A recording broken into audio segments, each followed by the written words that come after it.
But the truth of the matter is, we're in tough times. I mean, these are tough times for. They're tough operationally. They're tough, uh, conceptually. They're tough just emotionally. You alluded to that, Gav. We're all. I think all of us are suffering in ways. Um, and I think that what we have to do is we have to show the benefit that we bring to the table. It has to be done in a usable way. It has to be easily accessible. It can't be disruptive. All of those sorts of things.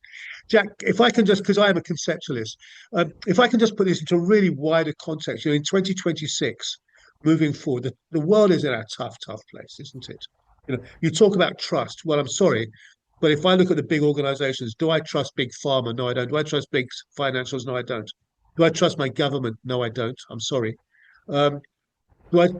So, what we've seen in the UK, which we're involved in, the ISRM is involved in, I'm involved, the ISRM is involved in, is very much we go down to the community. We start at the community. It's a word we use a lot. And it seems to me that this is actually an opportunity to create the community aspect of our organizations as much as it is the technical.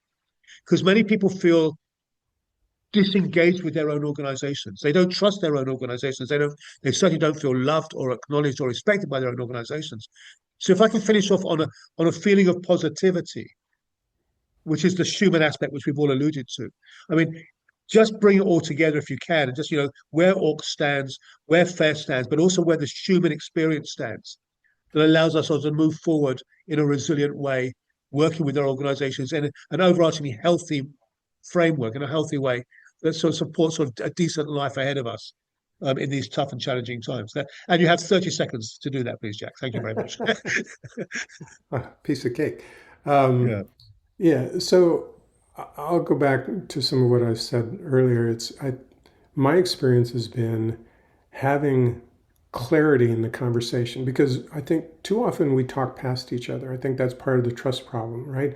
We aren't communicating using a common understanding, a common sort of foundation for the conversation. And that was one of the huge value propositions for the FAIR model that I developed and applied is it provided clarity and many of the arguments and the fruitless debates that went on endlessly, those tended to vanish because we were using a shared understanding of the problem we were wrestling with.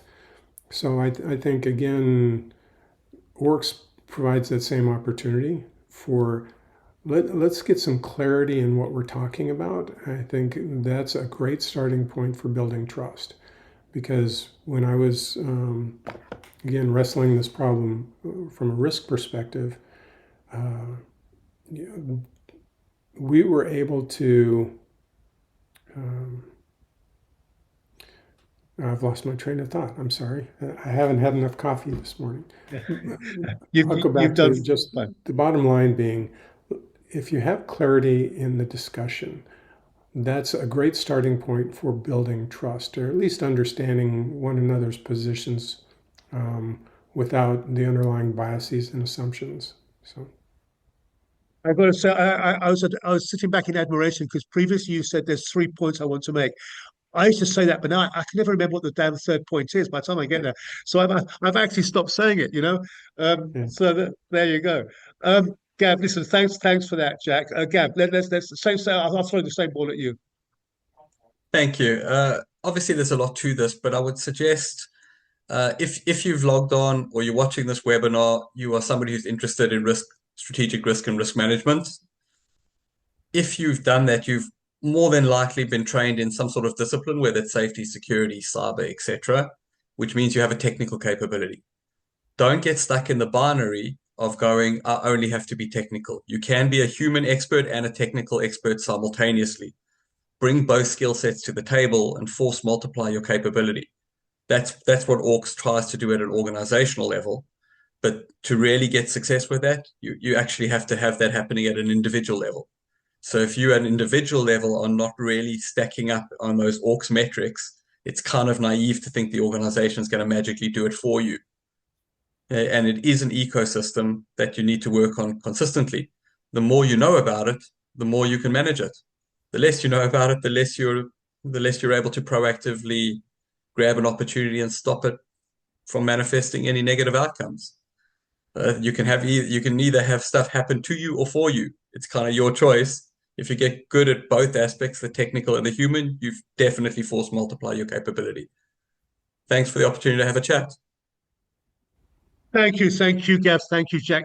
The ISRM is here to have these events to have what we call conversations of significance. I think this was a conversation of significance. I think that everybody who's been here must walk away with some benefit. Can I please ask our global audience to just express your thanks? If you wish to do so in the chat, that'd be much appreciated. We will be following up. We will be sending out a link to the edited recordings and also to the report afterwards. Thank you for all of those. Those of you who are members of the ISRM, we much appreciate that. Those of you who are not yet members of the ISRM, you're very welcome to join us. We'd love to have you. If any of you are involved in anything anywhere in the world where we can support you in any way, or you'd like to discuss having a relationship with the ISRM, we would, of course, be delighted to discuss that as well. But for today, on the 29th of January 2026, Jack, you have the whole day ahead of you. I hope it's a wonderful day. Thank you so much. Gav, you're at the end of yours. So I hope everything's going well with you. To everybody from our audience, thank you. Stay safe wherever you are. It's been a pleasure to be here, and we will see you again soon. Thanks to everybody. Cheers.